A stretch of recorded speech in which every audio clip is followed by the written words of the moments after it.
تو اس بات پہ ساری اب سوشل میڈیا پر اور باقی ہر جگہ یہ چل رہی ہیں اور بہت ساری ریومرز اور مس انفارمیشن آ رہی ہے کہ پتہ نہیں کیا کیا ہو گیا ہے.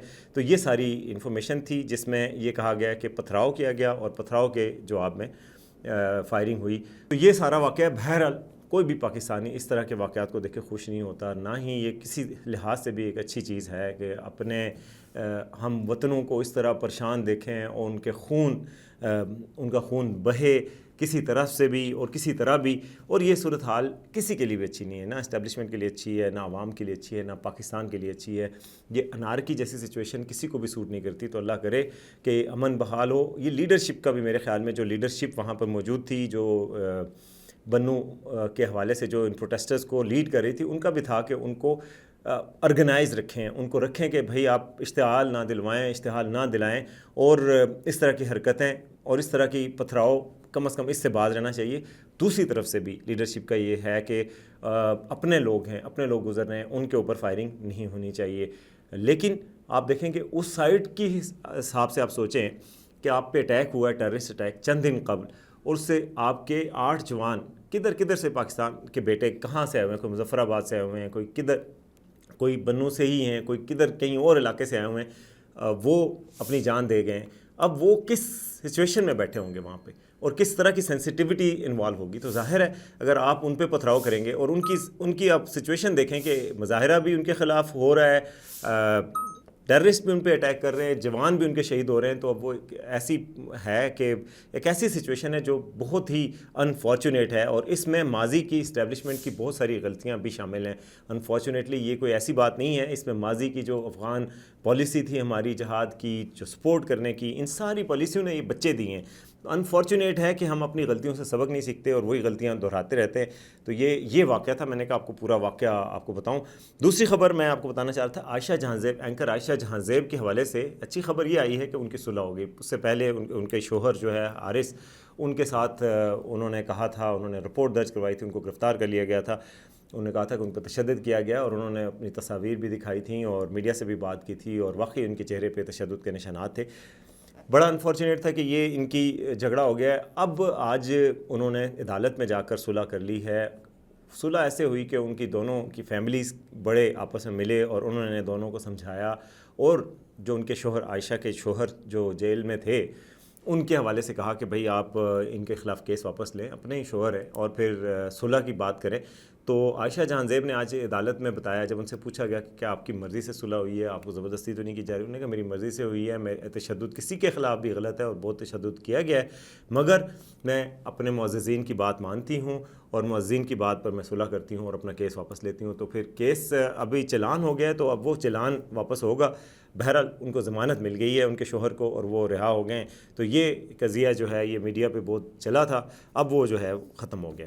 اب آتے ہیں جی ایڈ ہاک ججز کے حوالے سے. ایڈ ہاک ججز کے حوالے سے آپ کو بتایا تھا کہ ایڈ ہاک ججز آج 2 اپوائنٹ ہو جائیں گے. آج جوڈیشل کمیٹی کا اجلاس ہے, جوڈیشل کمیشن کا اجلاس ہے, اور اس کمیشن میں ظاہر ہے 4 ججز کی بات ہوئی تھی, لیکن 2 ججز نے معذرت کر لی تھی اپنی وجوہات پہ. حالانکہ جسٹس مقبول باقر نے کل معذرت کرتے ہوئے یہ بھی کہا کہ ایڈ ہاک ججز غیر قانونی اور غیر آئینی نہیں ہیں, اور میں اپنی مصروفیات کی وجہ سے کر رہا ہوں. اور انہوں نے قاضی فائز عیسیٰ کے حوالے سے بھی کہا کہ جو اس چیز کو متنازع لوگ بنا رہے ہیں وہ غلط ہے. قاضی فائز عیسیٰ صاحب نے بڑی احترام سے مجھے پیشکش کی تھی, اور میں اس کا شکریہ ادا کرتا ہوں.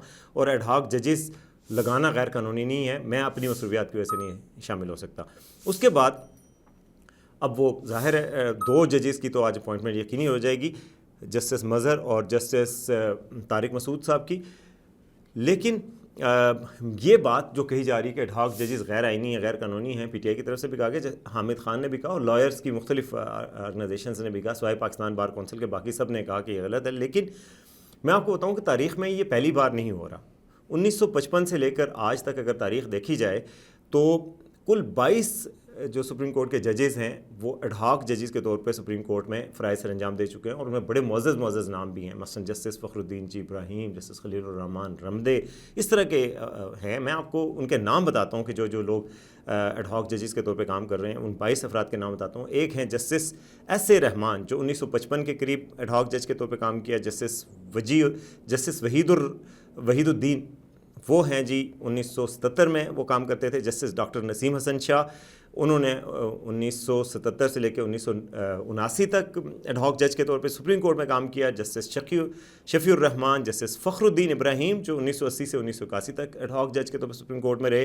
Justice M S H Qureshi وہ 1981 سے 82 تک رہے. جسٹس میاں برہان الدین خان 84 سے 87 تک. جسٹس سعد سعود جان 1986 سے 87 تک. جسٹس ناصر اسلم زاہد 1991 اپریل تک, جنوری سے اپریل تک 91 میں. جسٹس محمد منیر خان 1994 سے 96 تک.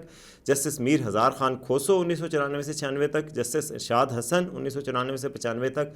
جسٹس مختار احمد جنیجو 94 سے 95 تک. جسٹس محمد بشیر جہانگیری 1995 سے 96 تک. اور جسٹس راجہ افراسیاب خان BC پیریڈ میں. جسٹس مامون قاضی BC پیریڈ میں. جسٹس حمید علی مرزا 2005 سے 2007 تک. جسٹس خلیل الرحمان رمدے جو بہت معزز جج تھے 2010 سے لے کے 2011 تک.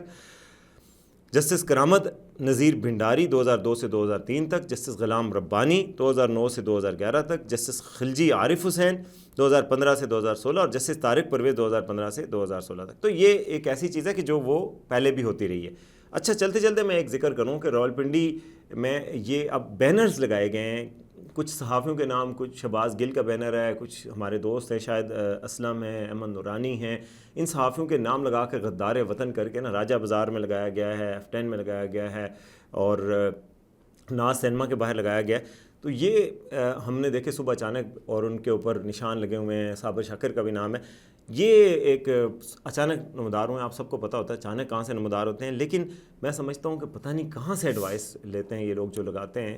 ان کو سمجھنا چاہیے کہ اس سے غداری کے لیبل سے پہلے بھی کبھی کسی کو فائدہ نہیں ہوا, اب بھی کسی کو فائدہ نہیں ہوگا لیبل لگانے سے. اور اگر آپ ان کی یوٹیوب سے, ان کے ویلاگ سے تنگ ہیں تو اس کا جواب بیانیے کا جواب بیانیے سے دیا جاتا ہے. اس طریقے سے بیانیہ بھی نہیں بنتا. اگر آپ ایک بینر اور یہ چیز لگا لیں گے اس سے الٹا اور شہرت ملتی ہے, اور جن لوگوں کو آپ سمجھتے ہیں ان کو تو وہ اور ریکگنیشن ہوگی اور ان کا وہ پروموٹ ہوگا. اور ویسے بھی اپنے ملک کے لوگوں کو اس طریقے سے غداری کرنے کے بجائے ان کی باتوں سے جواب دینا چاہیے, اور باتوں سے بہت اچھا جواب دیا جا سکتا ہے. اگر آپ سمجھتے ہیں ان کی بات غلط ہے تو ایک تو آپ اگنور بھی کر سکتے ہیں, دوسرا آپ ان کی بات کا رد عمل دے سکتے ہیں بہت اچھے طریقے سے, بجائے اس کے کہ یہ کام کیا جائے. اس چیز سے کسی کو آج تک کوئی فائدہ نہیں ہو سکا. پہلے دائرے لگائے گئے تھے اور اب جناب یہ کام کیا گیا ہے, تو اس سے ایڈوائزر بدلنے کی ضرورت ہے. میرا خیال ہے جن لوگوں نے یہ لگوایا ہے ان کو پتہ نہیں کون ایڈوائسز دیتا ہے, ایک کے بعد ایک چیز جو کرتے ہیں وہ غلطی ہوتی ہے اور اس سے نقصان ہی ہوتا ہے. تو میرے خیال میں یہ کوئی فائدہ کی بات نہیں ہے, بڑا افسوسناک ہے. یہ تھی جی آج کی خبریں. دیکھتے رہیے آج کا سچ.